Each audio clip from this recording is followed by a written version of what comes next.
E livre-arbítrio? A equação está muito simples, muita gente vai me dizer. Professor Renato, olha só. Pessoas normais, mais tumor no córtex pré-frontal, ou tumor na amígdala, ou uma estaca passando pelo córtex pré-frontal, sem livre-arbítrio. Pessoas normais, sem nada disso, têm livre-arbítrio. Não é isso que a gente costuma achar? Não foi essa um pouco a intuição que a gente teve quando a gente pensou lá no caso do Whitman?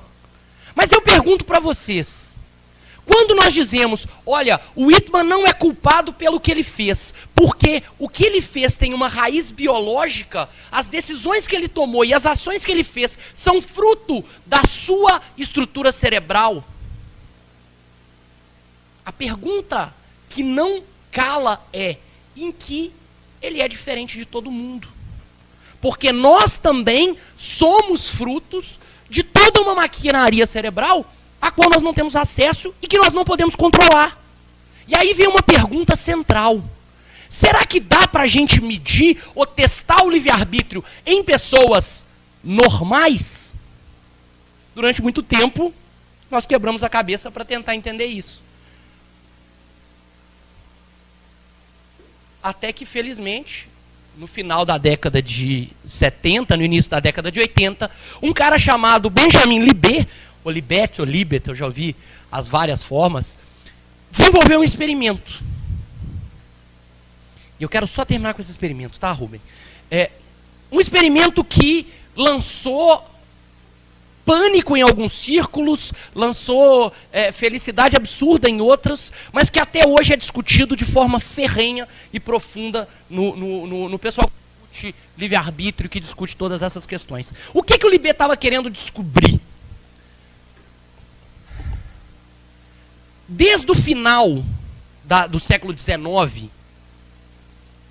psicólogos ou protopsicólogos já faziam pesquisas quanto ao tempo de reação que a gente tomava. A ideia é a seguinte: se o cérebro é um mecanismo físico e a mensagem elétrica que ele manda para o músculo também depende de um mecanismo físico, existe um tempo que demora entre o meu cérebro tomar a decisão de levantar meu braço e essa decisão chegar na forma de sinais elétricos lá no meu braço, como uma ação motora, certo?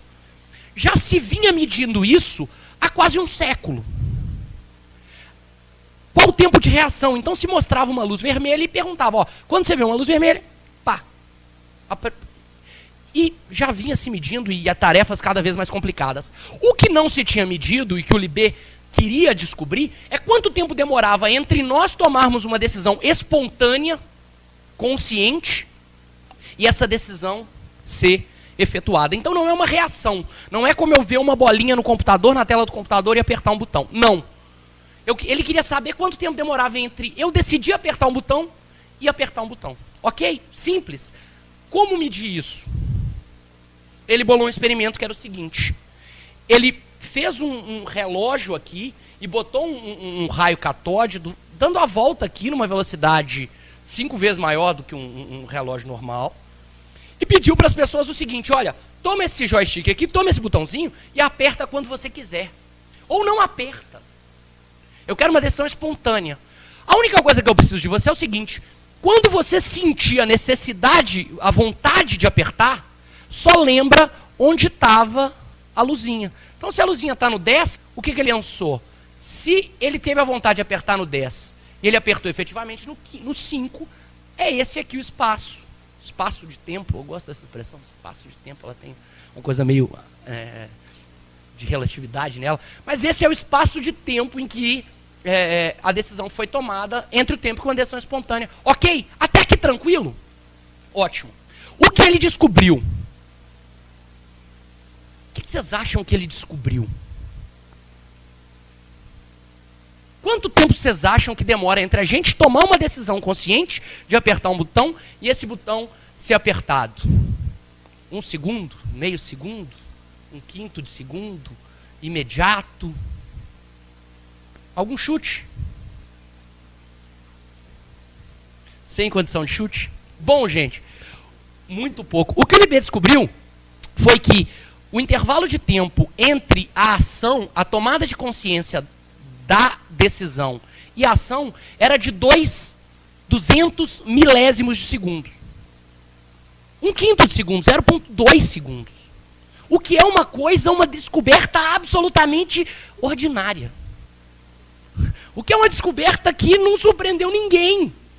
Então você decide apertar um botão, 1/5 de segundo, 0,2 segundos depois, você está apertando aquele botão. E é exatamente o que estava previsto. O problema é que ele descobriu um negócio fantástico que ele não estava procurando. O que ele descobriu, senhoras e senhores, é que muito antes, e quando eu digo muito, é muito, são duas áreas, a Fórmula 1 e a neurociência, em que milésimos de segundo querem dizer coisas assim, absurdas. Mais de meio segundo, gente, meio segundo, em termos neurocientíficos, é um negócio absurdo.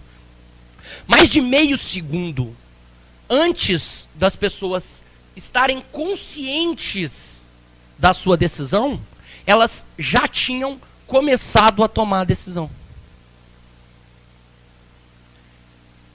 Antes de tomar a decisão, as pessoas inconscientemente já tinham começado todo o processo, do qual eles só se davam conta 200 centésimos, milésimos de segundo antes. Quer dizer, professor, basicamente, que se o senhor estiver ligado num EEG, e eu te der um joystick para apertar quando queira, e eu estiver na sala de lá,